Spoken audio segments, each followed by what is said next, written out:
আজ কি কুয়াশা, আজ তাহলে মক্তবে যাব না। দাদুও কিছু বলবে না, যাই ফ্রি ফায়ারটা অন করি।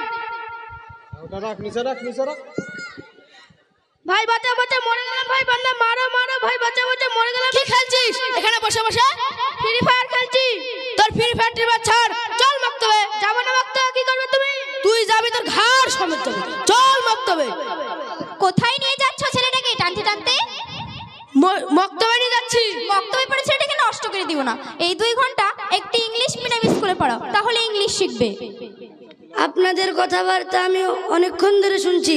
যে সমস্ত বাচ্চারা মুসলমান ঘরে জন্ম নেয় তাদের কিছুটা ইসলামিক ইলম থাকা দরকার। ইলাম টেলাম জেনে কিছু হবে না, ইংলিশ শেখা দরকার। আমার নাতনিও ইংলিশ মিডিয়াম স্কুলে পড়ে, কতই না ইংলিশে কথা বলতে পারে। আপনাদের সঙ্গে এখন তর্ক করে আমার কোনো লাভ নেই। আমি কাল আসবো, আপনার নাতনিকে নিয়ে আসবেন। চাচা, আপনি আপনার নাতিটাকে মক্তবে নিয়ে যান। ও চাচা চলেন, কালকের মৌলবীটার কাছে 2টো তো বেজে গেল। তুমি তোমার নাতনিকে নিয়ে এসছো? হ্যাঁ নিয়ে এসেছি। আপনি আপনার নাতিকে নিয়ে এসেছেন? আসসালামু আলাইকুম মৌলভী সাহেব। ওয়ালাইকুম আসসালাম। আপনারা চলে এসেছেন? হ্যাঁ আমরা চলে এসেছি। ছেলে, তোমার নাম কি? ওমর ফারুক মন্ডল। মেয়ে, তোমার নাম কি? My name is Riya Khatun. তোমাদেরকে আমি 3টি প্রশ্ন করব। ইয়েস, কি প্রশ্ন করবেন করেন, আমি সব প্রশ্ন উত্তর দিতে পারবো।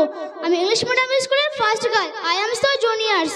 আমার 1 নম্বর প্রশ্ন, তোমাদের কে সৃষ্টি করেছেন?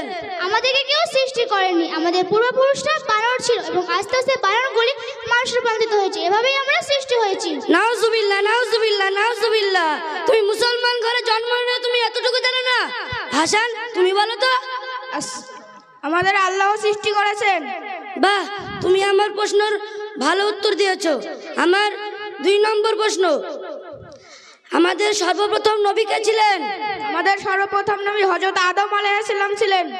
বাহ, আমার প্রশ্নের উত্তর তুমি খুব ভালো দিয়েছো।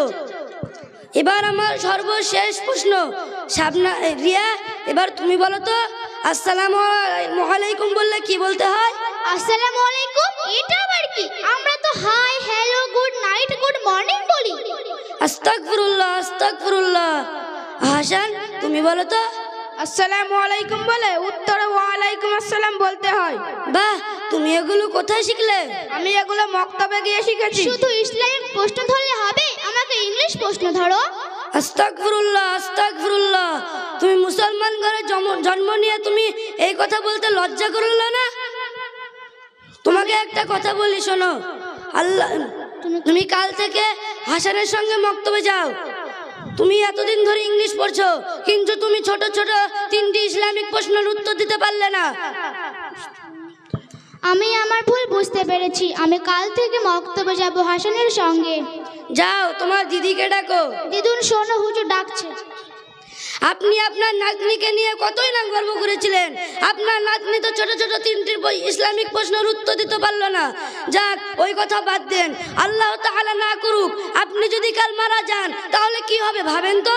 একটু কিয়ামতের আযাব, একটু কবরের আযাব কতই না কঠিন, কতই না কষ্টদায়ক। তখন আপনাকে কবরে রাখার জন্য কোনো প্রফেসর আসবে না, আপনার জানাজা পড়ানোর জন্য ইংলিশ মিডিয়ামের স্যার আসবে না। তখন শেষ পর্যন্ত একটা মওলানা এসব কাজ করবে। বুঝতে পারলেন আপনার ভুল? আমি আমার ভুল বুঝতে পেরেছি। আজ থেকে আমি 5 ওয়াক্ত নামাজ পড়ব ইনশাআল্লাহ, এবং আমার নাতনিকে পড়ানোর চেষ্টা করব।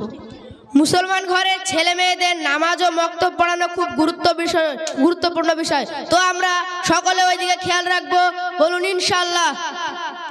হাসান, তোমার মক্তবের হুজুরের নাম কি? আমাদের মক্তবে একটি শিক্ষক আছে, তার নাম হাফেজ তাহসিন আলী সাহেব।